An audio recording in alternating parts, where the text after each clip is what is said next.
Hello guys, it's me again, Ammar, and I'm back with another video. This video is gonna be about lubing my first custom mechanical keyboard. If you guys didn't see the video, I'll leave a pop-up over here. Anyways, I'm gonna use the Krytox 205g2, which is grade 2, not grade 0 that is used for most mechanical keyboard switches out there.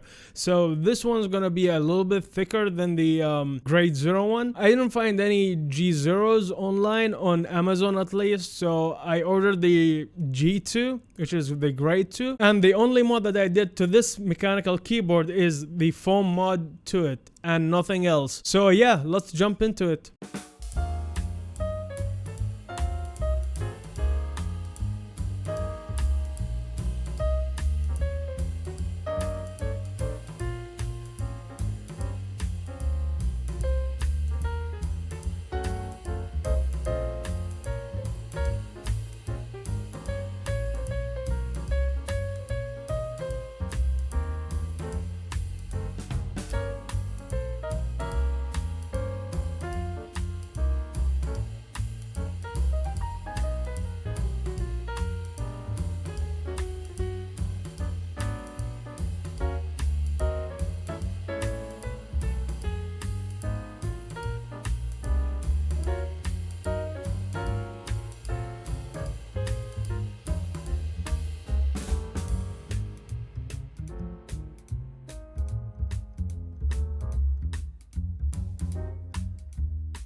Alright guys, so after listening to the stock non-lubed Gateron Yellows versus the lubed Gateron Yellows, I honestly can't help myself, and I really enjoyed the sound profile when the Gateron Yellows are lubed. Basically, I really enjoyed the sound of the Gateron Yellow switches once they are lubed. Before lubing those Gateron Yellows, I thought the sound profile of them, they are pretty much good, but I was shocked after lubing them. So basically, lubing your switches is go. So yeah guys, that will conclude this video. If you like this video, do all that thing, like, subscribe or whatever, and I'll see you in the next video.